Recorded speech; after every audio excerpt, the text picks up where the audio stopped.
shit black, black, black, black like. Hey guys, welcome back to my channel. We are back in 2023. I'm so excited for this year, and I really wanted to shoot a video, right? But I just didn't know what exactly to do, and I just felt it in my soul, and it's something that I've always wanted to share. Yeah, so as you can see by the title is knowing the difference between a collaboration and exposure. And you know those words, we hear it a lot in the industry. And by the way, if you're new to this channel, my name is stylist. I do everything fashion, style, directing, everything. So I will be definitely sharing with you the things that I've learned as a stylist and a creative director, and just working in the space, in the industry. And like, yeah, just if you guys want to know and if you guys want to hear more of this in 2023, do comment in the comment section below and let me know what exactly you'd like to know. To this channel, please subscribe, and if you do like this content, give this video a like. Let's go. We both know, well, we all know this word exposure and this word collaboration, and these words cross a lot of paths in the industry, and they are used a lot of times.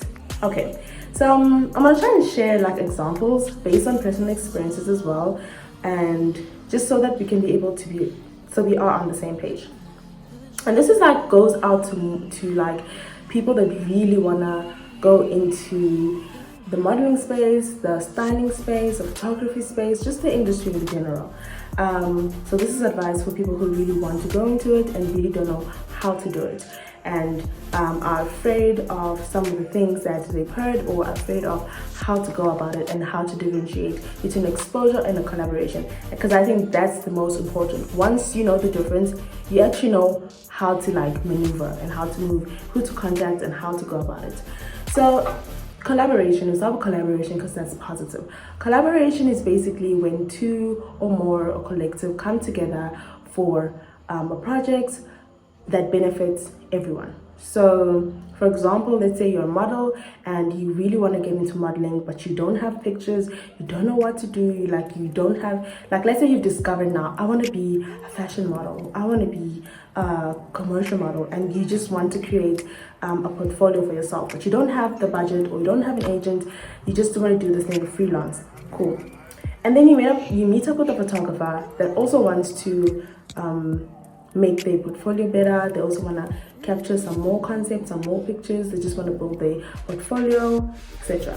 And then you meet up with a stylist or somebody who's really into like an art director or a creative director that wants to also put concepts to life and bring them to life and use it for their portfolio. So you are more than 3 to 4 people that have a similar problem, if you can call it a problem, and you all can solve each other's problems, because you all don't have funds, but you all have the things that's needed. So that's how collaboration is. You come together and then you work together for that purpose, and you set boundaries, of course, to say this work is, we're going to be using it for the purpose of social media, posting for my portfolio, or having it on my Z card if you're a model, or etc, etc. So you come to an agreement, and I think that's the best way to start off as a photographer, as a stylist, as a model. It's the best way because you're being given the chance to achieve something without having the budget for it. Okay, then comes to the word exposure, which I think is a word that a lot of people that exploit love to use, because exposure cancels out collaboration. Because if someone says, please, let's work together, it's going to be good for your exposure, and there's a budget for it, you're actually being exploited. Because why would you ask somebody to do work for you while there's a budget for it, but call it exposure? I mean, you know what I mean? So you'll feel yourself that, you know what, nah, I don't want to do this. Once you feel like, nah, I don't want to do this, just know that it's not a collaboration. That it's because you're not benefiting from it 100%. Or if you choose to go with it, then obviously you choose to go with it. But I don't like the word exposure. People use it a lot, people throw it a lot.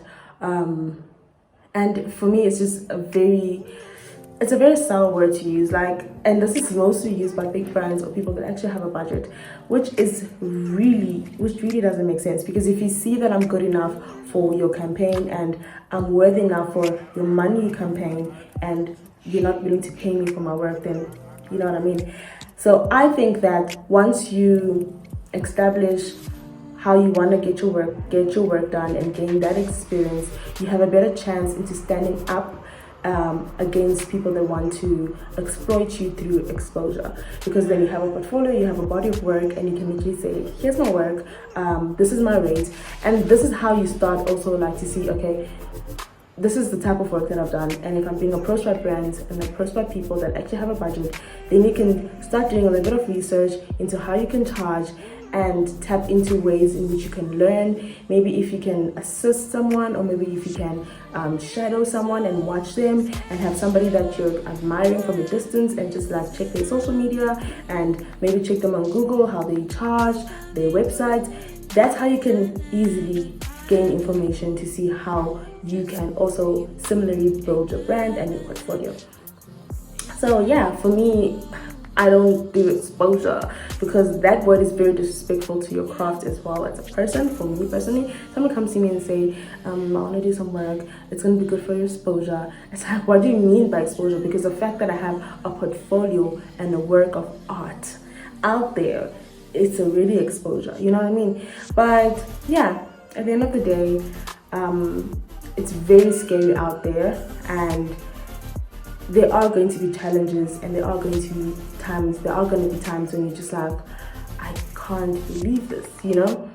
Like, you know, things happen. Imagine you, for example, you did a shoot with someone and they didn't tell you that that work is going to be exhibited somewhere for money purposes. It becomes a lot, you know. So that's why when you get into an agreement with somebody, or you're creating work for a passion project, or just creating work with people, you need to get the specifics as to where it's going to be used, how it's going to be used, and for what purpose. So yeah, that's basically what I wanted to share with you guys. If you really enjoyed this content, like I said, please do ask me what you'd like to know. And like, yeah, and I'm definitely down to share. And obviously my experience is always going to be based from a perspective of a fashion stylist or a stylist and a creative director and a director in general. So obviously, because I work closely with like photographers and I work closely with models, I would be able to sort of give like a little bit of advice, if that makes sense. But yeah, I'll see you guys in the next video.